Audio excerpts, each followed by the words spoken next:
Assalamualaikum warahmatullahi wabarakatuh.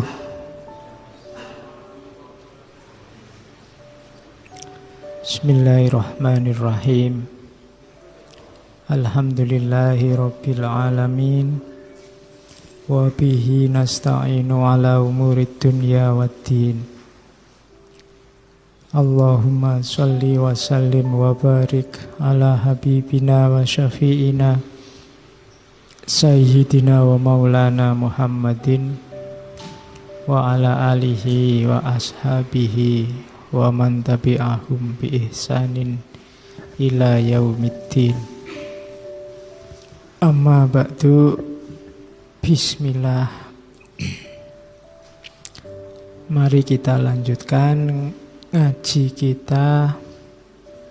Malam ini ketemu tokoh kritis yang ketiga. Ketemu beliau Antonio Gramsci. Jadi tugasnya filsafat itu secara umum sebenarnya cuma tiga. Yang pertama memperjelas konsep. Yang kedua menyusun argumen.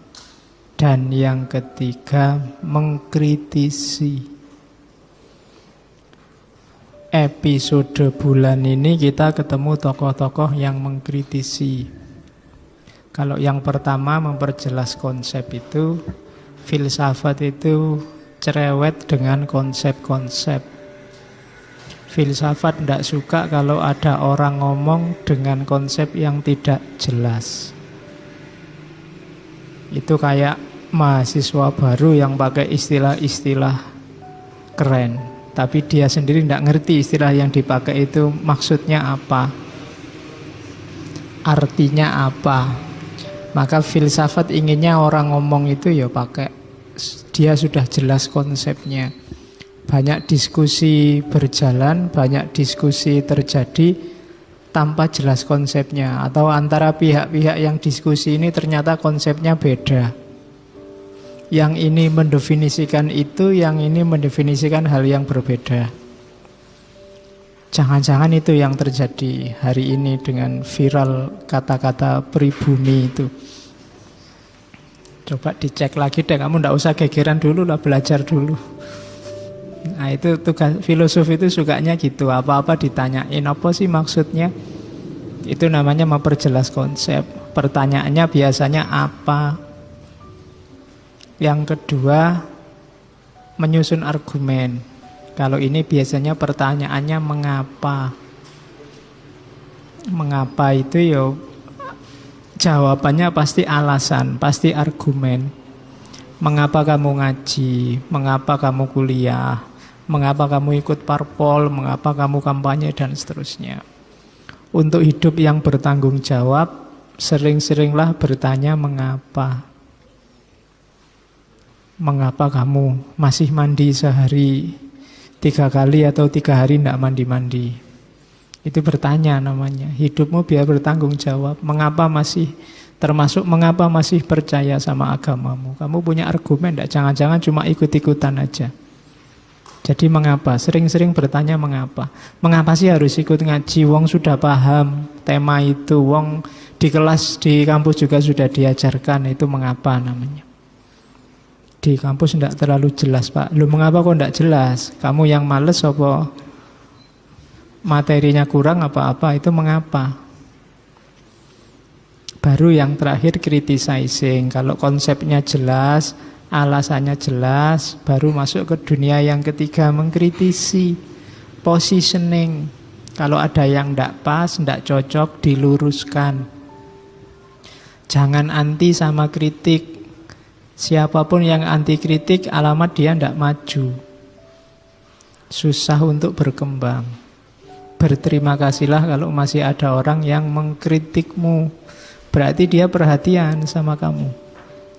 Harusnya kamu lebih terima kasih sama teman yang bisa mengkritikmu dibandingkan teman yang tiap hari oke aja, ayo aja, baik aja semua yang kita lakukan. Itu Biasanya malah dia tidak terlalu peduli sama kita. Maunya pokoknya ya lah, ini bagus enggak bagus. Kalau kayak gini cakep enggak? Apa sih kamu yang enggak cakep? Itu mesti basa-basi. Beda sama teman yang memang care. Kalau enggak cocok ya dia bilang enggak cocok. Meskipun kritik menyampaikannya juga harus dengan cara yang baik. Banyak kritik yang hasilnya tidak bagus, tidak konstruktif, tidak malah jadi lebih baik. Makanya sebelum mulutmu ngomong, sebelum tanganmu ngetik sesuatu, coba ditanya, ini kira-kira hasilnya jadi lebih baik enggak? Termasuk dalam hal kritik. Oke, makanya kalau agama kan menyuruhnya watawasau bil haq, watawasau bis sabr. Itu maksudnya kalau mengkritik ya selain tentang kebenaran yang kamu kritikkan, juga harus sabar.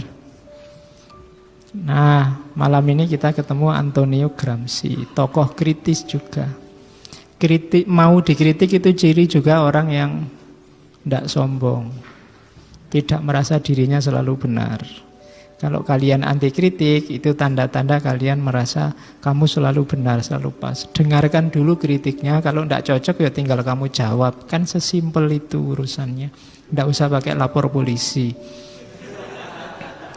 Ya kan sekarang gitu orang-orang. Betapa repotnya polisi-polisi itu besok kalau apa-apa dilaporkan. Tinggal dijawab saja. Bahwa orang tidak percaya jawabanmu ya sudah. Kan sesimpel itu.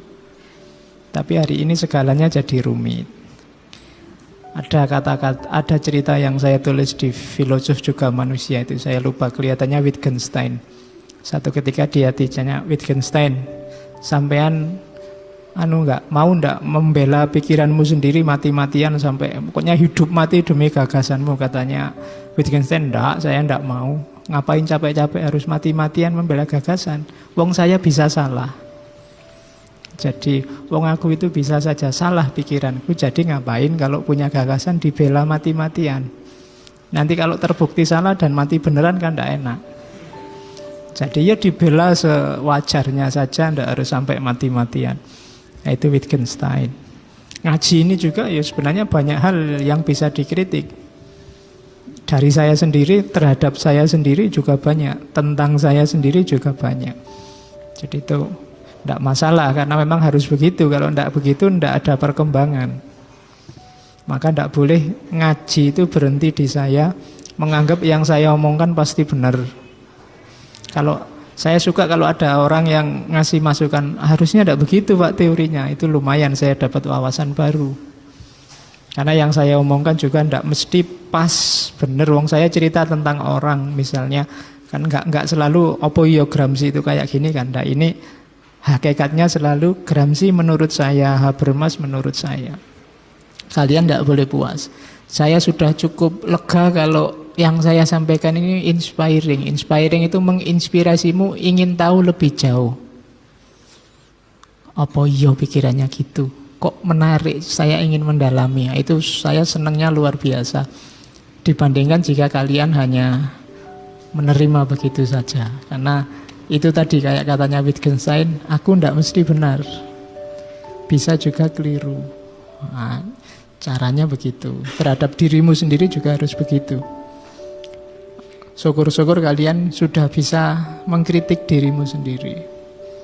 Kalau ada yang tidak cocok, kalau di dalam agama kan itu namanya muhasabah, menghisap dirinya sendiri. Kalau bisa itu mungkin lebih bagus lagi. Kalau tidak mampu ya tidak apa-apa orang lain mengkritik kita. Karena orang lain itu lebih objektif. Jadi kalau bahasanya hermeneutik, Bapak hermeneutika modern Schleiermacher bilang bahwa pembaca itu bisa memahami pengarang lebih bagus daripada pengarang memahami dirinya sendiri. Nah, maka jangan haramkan dirimu atas bacaan orang lain padamu. Oke, itu pengantarnya. Sekarang kita masuk ke beliau Antonio Gramsci. Bagi yang suka kritik-kritik politik atau memposisikan dirinya sebagai oposisi, teori Gramsci bagus untuk dipakai. Jadi Gramsci ini termasuk kelompok penerusnya Marx. dengan kritik sosialnya. Berasal dari Itali. Dan beliau ini dikenal sekjen pertama PKI. Ya, PKI, Partai Komunis Italia.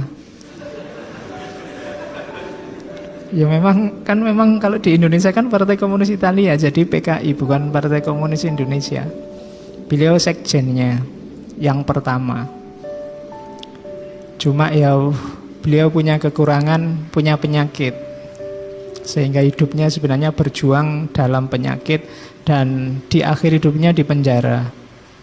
Divonis 20 tahun, cuma dijalani 10 tahun terus meninggal di penjara.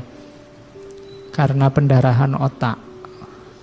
Ya, karena memang dia punya penyakit termasuk ada kelainan tertentu sehingga Gramsci ini orangnya kecil karena memang tidak bisa tumbuh. Tinggi badannya tidak bisa lebih dari 150. Jadi pendek orangnya. Ya paling saya ini kecil. Tapi pinternya luar biasa. Pikirannya menginspirasi banyak orang. Umurnya juga ternyata juga tidak panjang. 1891 sampai 1937. Sekitar 46 tahun usianya. Jadi cuma umur yang 46 itu memberi kontribusi luar biasa bagi dunia intelektual, khususnya dalam hal kritik sosial. Kita lihat satu-satu ya. Itu ada quote bagus yang sering dipakai orang dari Gramsci. Kalimat lengkapnya, I pessimist because of my intellect and I optimist because of my will. Jadi Kak, ini maksudnya ketika saya pakai intelekku untuk membaca betapa kacaunya dunia sosial, dunia politik di sekelilingku, aku jadi pesimis. Apa ya iso kita itu nanti bangkit? Apa ya bisa kita nanti makmur? Apa ya bisa kita nanti jaya lagi? Wong situasinya serumit ini, sekacau ini. Nah itu kalau hanya pakai intelek, kita semua mungkin sudah pesimis hari ini. Kita mimpi Indonesia jaya jadi macannya dunia misalnya. Apa ya iso? Apa bisa? Pesimis. Kita mimpi untuk menguasai dunia, juara dunia World Cup tahun. Apa ya bisa? Pesimis. Kalkulasi rasional memang tidak mungkin. Tapi I optimist because of the will. Tapi kalau melihat cita-citaku, melihat keinginan, harapan, aku masih optimis. Kenapa kita masih berani hidup, berani berjuang, berani bertanding? Karena kita masih punya cita-cita. Jadi kita masih tegak hari ini itu karena masih ada cita-cita. Coba tidak punya cita-cita apa-apa, sudah selesai. Kita sudah nyerah sejak dulu. Maka pessimist of the intellect, optimism of the will. Jadi kalau menggunakan akal saja, intelek saja, mungkin kita sudah pesimis. Kalau dikalkulasi rasional, apa ya bisa saya besok jaya Pak, saya besok kaya apa ya bisa. Dari keluarga miskin, kuliah juga pas-pasan ngutang terus, IP juga paling ya pas-pasan juga, tiap hari dimarahi dosen, dimarahi temen. Wah nggak ada harapan, tapi kita masih punya will. Tapi kalau ada waktu saya pengen lah Pak bisnis-bisnis. Kalau ada waktu itu namanya harapan. Kalau tidak ada itunya sama sekali ya wassalam. Jodoh saya itu ada nggak ya Pak? Saya itu kalau dikalkulasi itu apa ya, ada yang mau wajah kelihatannya ya tidak menjanjikan. Kekayaan apalagi, keturunan apalagi dari agama, katanya agama nomor 1. Saya itu agama ya 0 Pak, sholat ya males, apa ya males. Kira-kira ada jodohnya enggak ya Pak? Nah, itu kan kalkulasi rasional, lama kamu dapat jodoh. Tapi kan kita punya will. ada harapan, ada cita-cita. Itu yang bikin masih tegak berdiri. Nah itu quote dari Antonio Gramsci. Jadi tidak masalah lah. Mungkin secara kalkulasi rasional hidupmu, hidup masyarakatmu, termasuk negaramu Indonesia ini ya berat dan lama. Tapi tidak masalah. Kita masih punya target-target cita-cita yang mungkin diwujudkan step by step. Oke, kita lihat. Jadi Gramsci ini memasuki era ketika terjadi revolusi-revolusi besar di dunia. Revolusi Perancis, revolusi Rusia. Sementara cita-citanya Karl Marx kok tidak wujud-wujud. Kok tidak jadi-jadi. Padahal itu cita-cita mulia, kesetaraan, kebahagiaan, kesenangan bersama. Tapi dilihat revolusinya jalan, tapi cita-citanya Karl Marx tidak keluar. Itu kan masalah. Katanya Gramsci, dia bertanya, mengapa terjadi kesenjangan antara teori Marxis dengan praktek politik kelompok proletar? Orang-orang kecil, buruh yang diteorikan oleh Karl Marx harusnya memberontak dan menang dan menguasai struktur politik sosial sehingga ekonominya berbalik arah dari anginnya ke kelompok borjuis. Sekarang dimenangkan proletar. Loh, ramalannya Karl Marx itu kok tidak jadi, tidak jalan. Bahkan katanya Gramsci, dia tanya, kok lebih sukses di Rusia ya daripada di Barat zaman itu, karena di Rusia kan ada revolusi Bolshevik. Mengapa kelas proletariat tidak dapat mengambil jalan yang diridhoi oleh Karl Marx? Ya maksudnya ya kok enggak gaya Karl Marx kok enggak sukses ya di sana. Kenapa di Barat itu lahirnya malah fasis? Kayak di Italia itu kan terus ketemunya fasismenya Mussolini. Setelah berontak, setelah habis-habisan. Oke, jadi di Rusia setelah menjatuhkan itu nanti Bolshevik. Nanti kalau Gramsci tahu bagaimana nanti Rusia juga hancur, mungkin dia semakin pesimis lagi. Kenapa kok Marxisme itu tidak sukses ya? Ini problem dari dari Gramsci. Ya intelektual itu ya pertama-tama kamu harus nemu masalahnya. Begitu kamu salah identifikasi masalah, kayak orang sakit, salah diagnosis, ya kamu tidak akan sembuh.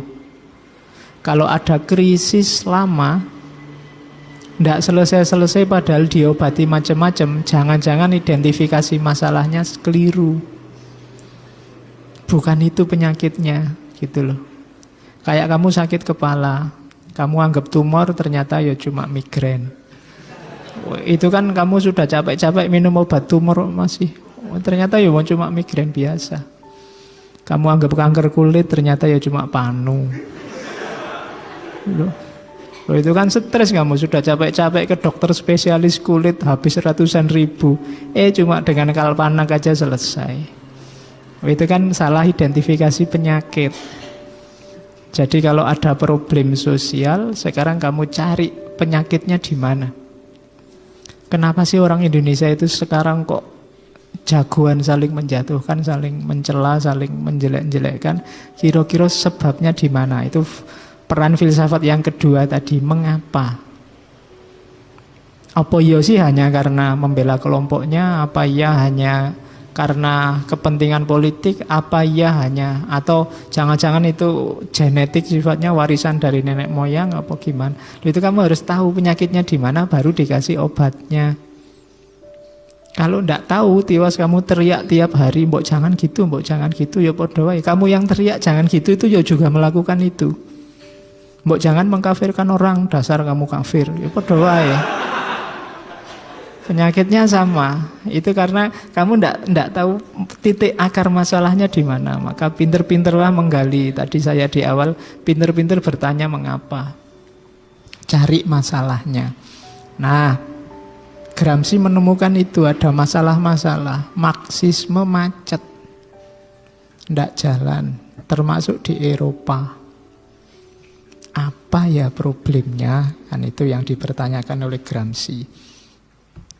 Dari situ dia mengkritik yang pertama, menurut Gramsci ada masalah dengan analisis determinisme ekonomi.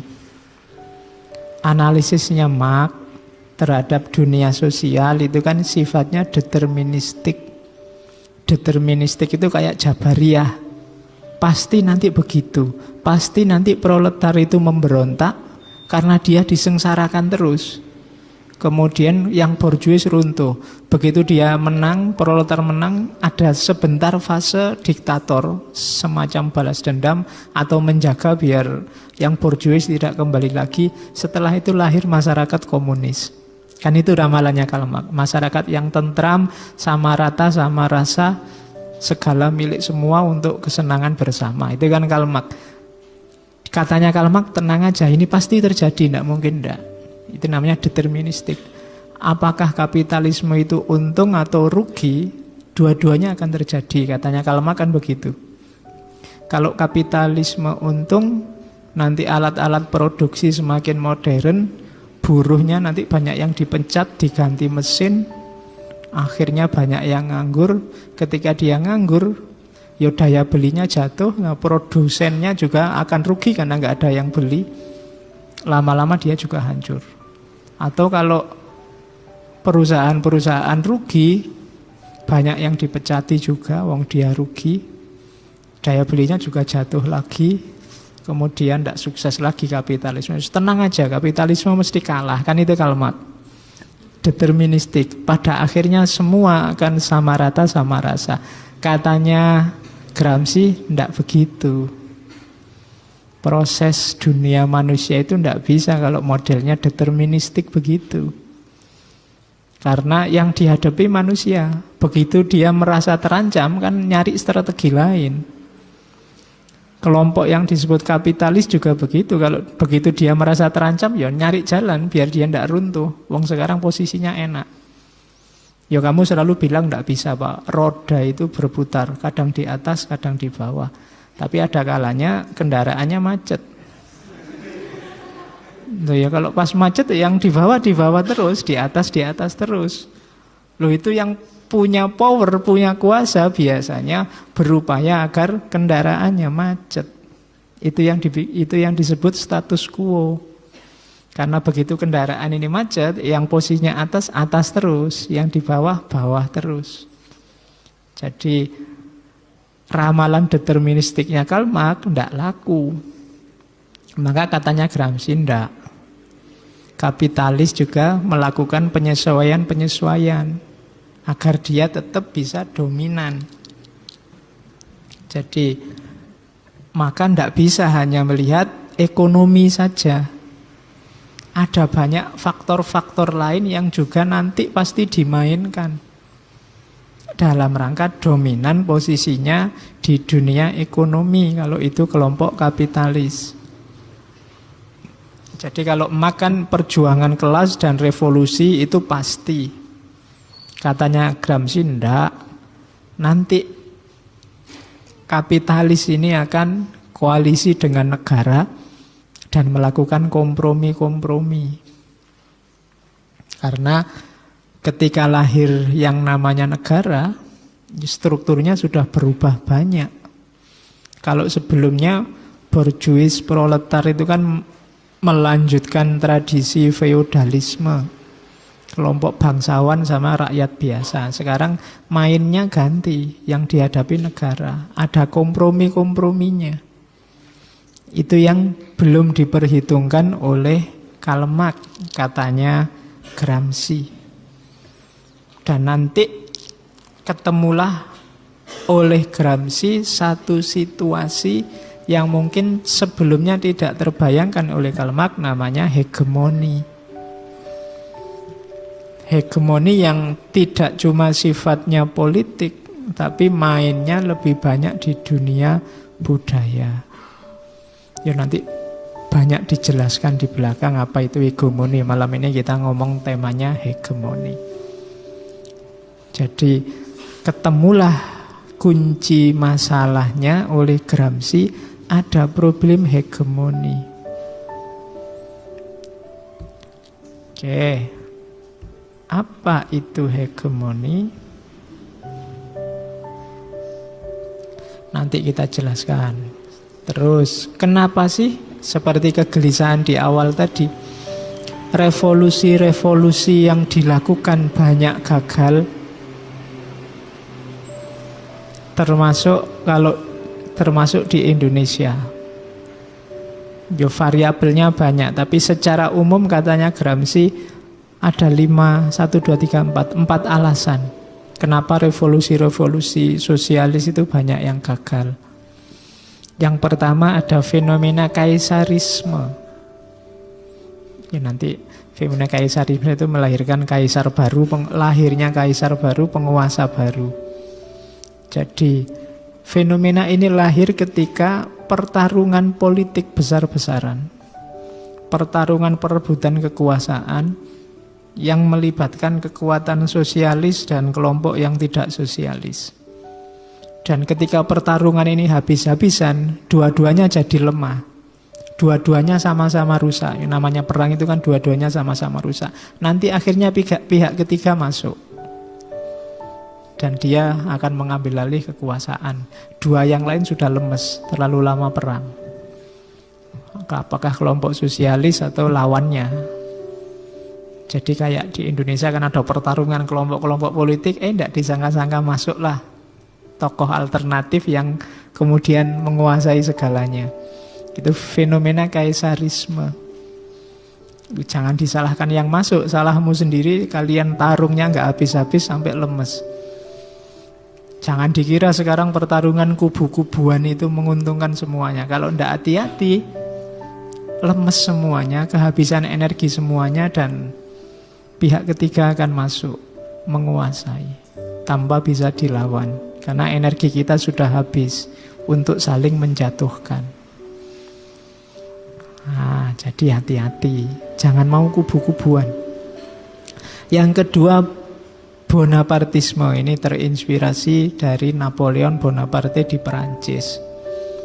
Napoleon itu kan perjuangan dari bawah sebenarnya, memanfaatkan kekuatan kelompok proletar. Cuma setelah dia naik sukses jadi jenderal, menguasai Perancis, bisa ekspansi kemana-mana, akhirnya orang-orang kecil ditinggal, mulai main mata sama kelompok borjuis. Jadi waktu perjuangan ngajak yang kecil-kecil, tapi begitu sukses ngerangkul yang elit-elit, yang kecil ditinggal, cukup bantu waktu susah. Nah, itu fenomena Bonapartisme.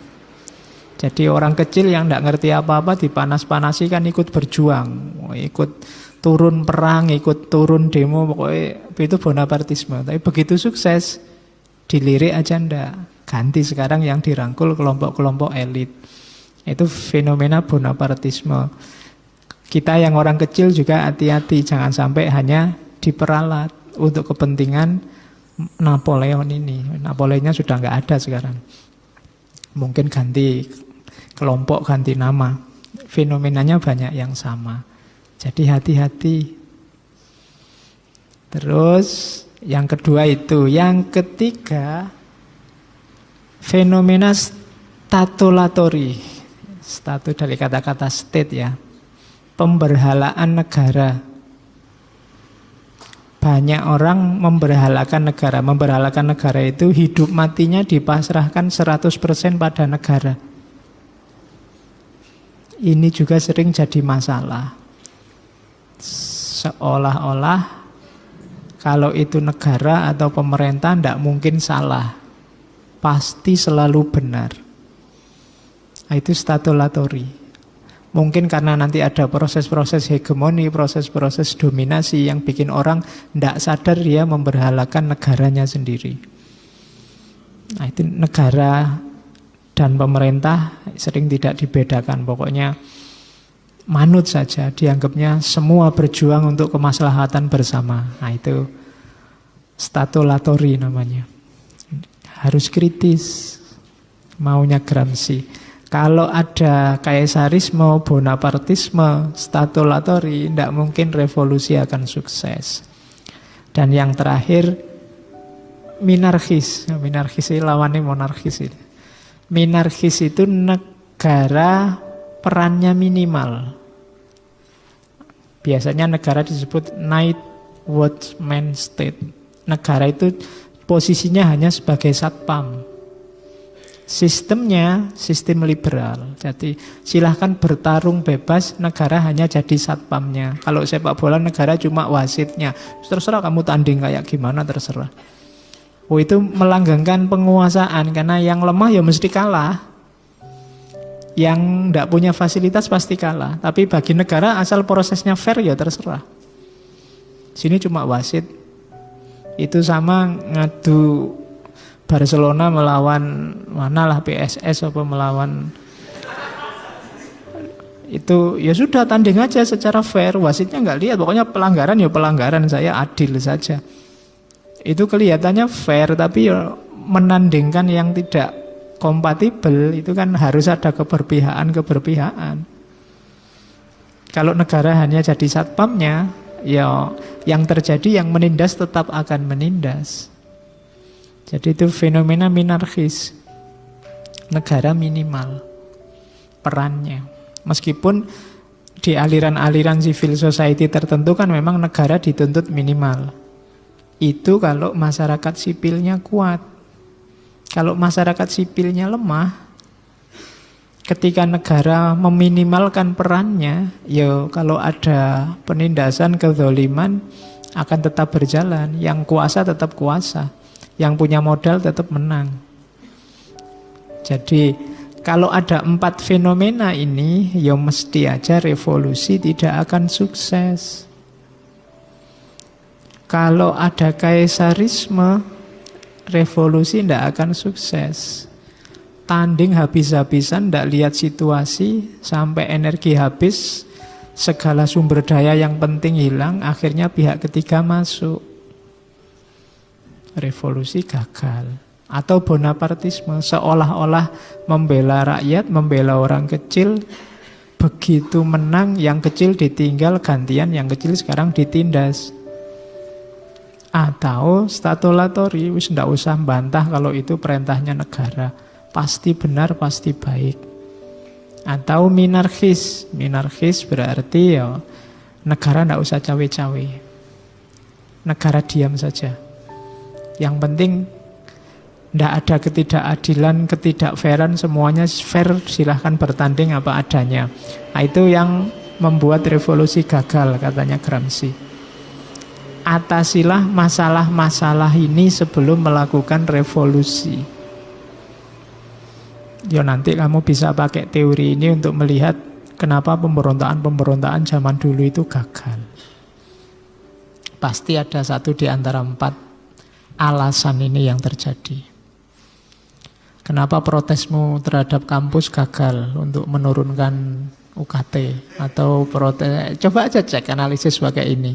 Jangan-jangan ada fenomena kaisarisme, bonapartisme, statulatori atau minarkis. Tinggal kamu cocokkan institusinya. Jadi pasti ada salah satu atau salah 2, salah 3 dari penyakit-penyakit itu. Oke. Terus sekarang kita lihat kenapa nanti hegemoni itu lahir. Asalnya dari mana?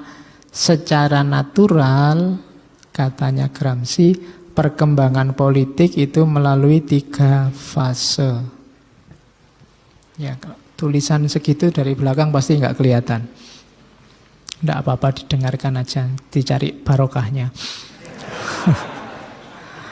Oke, ya saya motong-motongnya agak susah kalau dari buku tadi, ya wis tak panjang-panjangin biar aja. Paling enggak kalau nanti kamu ngopi slide-nya dibaca di rumah. Jadi 3 fase perkembangan politik, ekonomi, dan sosial. Yang pertama ada fase namanya fase ekonomi korporasi.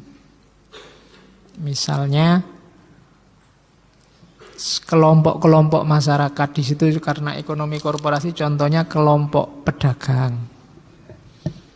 Jadi kita yang di dunia pendidikan ya merasa satu level dengan yang sama-sama ada di dunia pendidikan. Itu rasa sama ini level awal. Jadi fase-fase level awal. Ya pokoknya kita sama aja dan tidak merasa perlu untuk bergabung. Yang kuliah di UIN ya merasa ya ingin identitas UI-nya terjaga, ndak butuh gabung sama UGM, ndak butuh gabung sama UNY, kita jalan sendiri-sendiri, yang penting kita levelnya sama. Yang petani di daerah A sama daerah B, ya pokoknya ngerti ini sama-sama petani, kita satu level. Ini kesadaran paling awal. Nanti kesadaran ini naik, kesadaran, loh kalau kita satu level ini kita perlu bergabung, kita perlu saling kerjasama, kita perlu saling membantu, saling bahu-membahu. Kita perlu punya visi bersama, punya nilai-nilai bersama yang kita wujudkan bersama. Nah, itu fase kedua. Sudah mulai naik level. Gabunglah kemudian ini punya nilai bersama, punya aturan bersama. Nanti setelah fase kedua ini akan naik lagi ke fase ketiga. Di fase ketiga ini setelah gabung jalan dengan nilainya merasa loh nilai-nilai yang kita kembangkan ini penting loh. Kelompok lain meskipun bukan pedagang, meskipun bukan akademisi harusnya ikut nilai-nilai kita ini. Mulai terjadi namanya hegemoni. Nilai-nilai dari satu kelompok dikenalkan untuk dijalankan pada kelompok yang lain. Dilakukan strategi biar yang lain juga ikut nilai-nilai kita. Itu fase ketiga. Fase namanya hegemoni. Apalagi plus ada kuasanya, maka terjadilah benar namanya dominasi. Jadi dari merasa satu level, kemudian naik jadi satu kelompok, satu lembaga, satu organisasi dengan nilai, kemudian mensosialisasikan nilai-nilainya kepada kelompok yang lain untuk diikuti. Jadi tiga, misalnya kalian, saya ingin Indonesia ini setara, kita orang Indonesia ingin setara, itu level awal. Kemudian yang punya ideologi kesetaraan, ayo gabung jadi satu, lahir partai. Kemudian partai ini mungkin menang, dia punya kuasa, kemudian ya platform kita, nilai kita itu sekarang kita wujudkan. Karena ini penting untuk seluruh masyarakat. Itu fase ketiga. Jadi setelah merasa senasib, kemudian bergabung, dan yang ketiga mempengaruhi yang lain, sehingga anggotanya lebih banyak. Itu fase hegemoni namanya. Jadi perkembangan politik arahnya selalu ke sini nanti. Apalagi pertarungan banyak terjadi di fase ketiga. Biasanya fase pertama sama kedua itu terjadi natural, alami. Orang itu berkelompok-kelompok sesuai kecenderungannya. Tapi begitu masuk ke fase ketiga sudah pertarungan politik, sudah perjuangan. Bagaimana agar dia yang unggul dan bisa menguasai yang lain, mendominasi yang lain. Nah, itu tiga fase pertama perkembangan politik. Terus